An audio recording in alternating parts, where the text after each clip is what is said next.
일본의 지배 덕분에 한국이 발전했다. 일본 우익 세력이나 주장할 법한 내용이죠. 그런데 알고 보니 세계 최고 명문이라는 미국의 하버드대가 이렇게 가르치고 있었습니다. 그것도 반드시 들어야 하는 필수 과목에서입니다.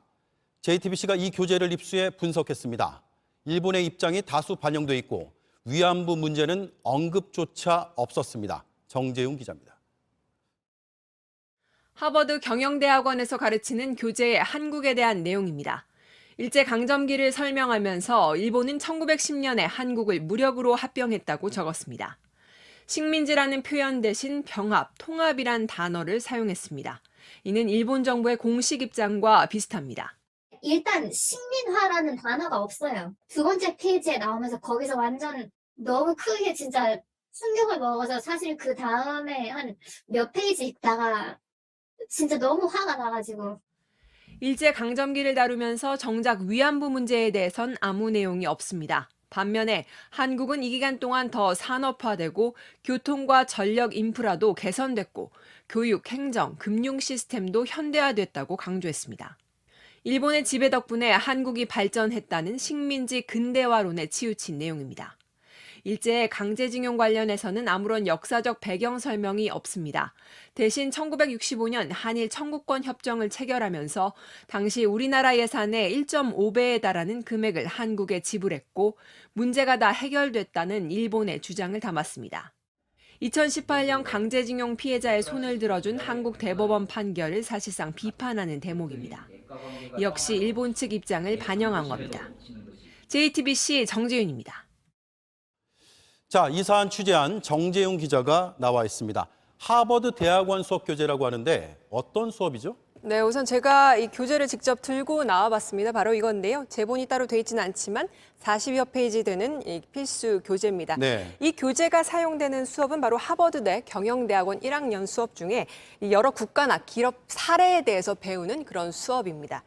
한국에 대해서는 일제 강점기 등에 대해서 설명을 했는데 앞서 보신 것처럼 일본 입장을 상당히 많이 반영했습니다. 네. 문제는 이게 필수 과목이라는 점입니다. 예. 필수 과목이니까 듣고 안 듣고를 선택할 수도 없는 거네요. 맞습니다.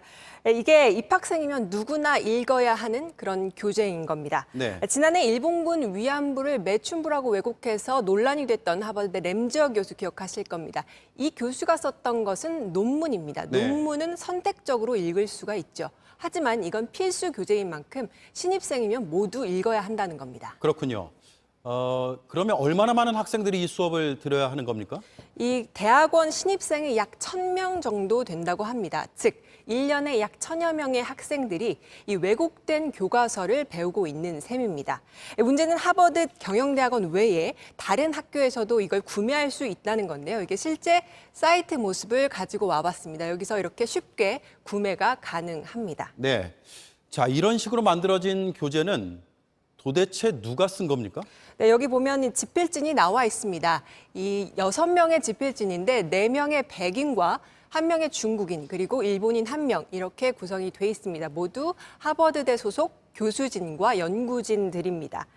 필수 교재인 만큼 대학의 공식 예산을 지원받아서 만들어진 거고요. 그런데 정작 한국인은 1명도 없다는 점입니다. 그렇군요. 이게 한국에 대한 내용인데 한국인 지필진이 한 명도 없다는 게 이해가 되지 않거든요. 왜 그렇습니까? 그렇습니다. 이 하버드 내에는 일본 측 후원을 받는 재팬센터 같은 연구소가 있는데 여기서 학내 영향력이 상당하다고 합니다. 네. 그래서 일본의 우호적인 성향을 띤 교수가 상당히 많다고 하고요.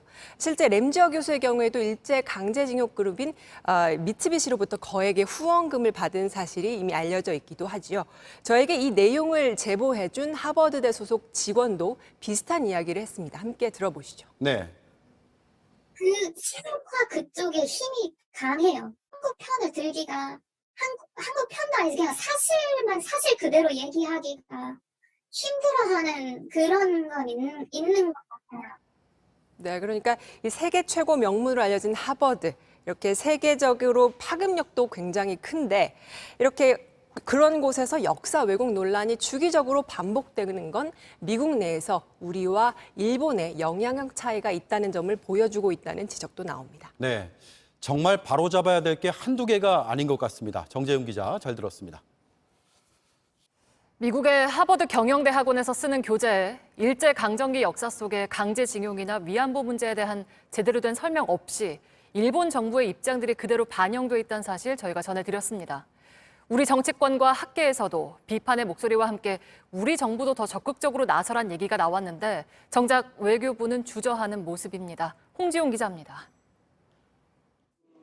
국회 외교통일위원회의 이원욱 의원은 하버드대에서 역사 왜곡이 이어지고 있다며 더는 방치해서는 안 된다고 주장했습니다.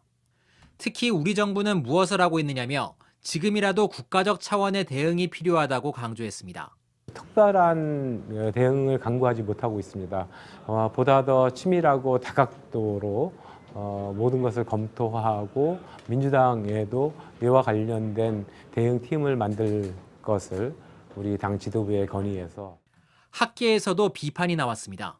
그런 일본 정부가 주장하고 있는 거를 그대로 함께 이쪽에 옮겨놨다는 자체가 저는 가장 큰 문제가 있다라고 지적하고 싶습니다. 정작 한국 역사를 다루면서 한국 필자는 배제하고 일본의 우호적인 필자들로만 구성한 것도 문제라고 지적합니다.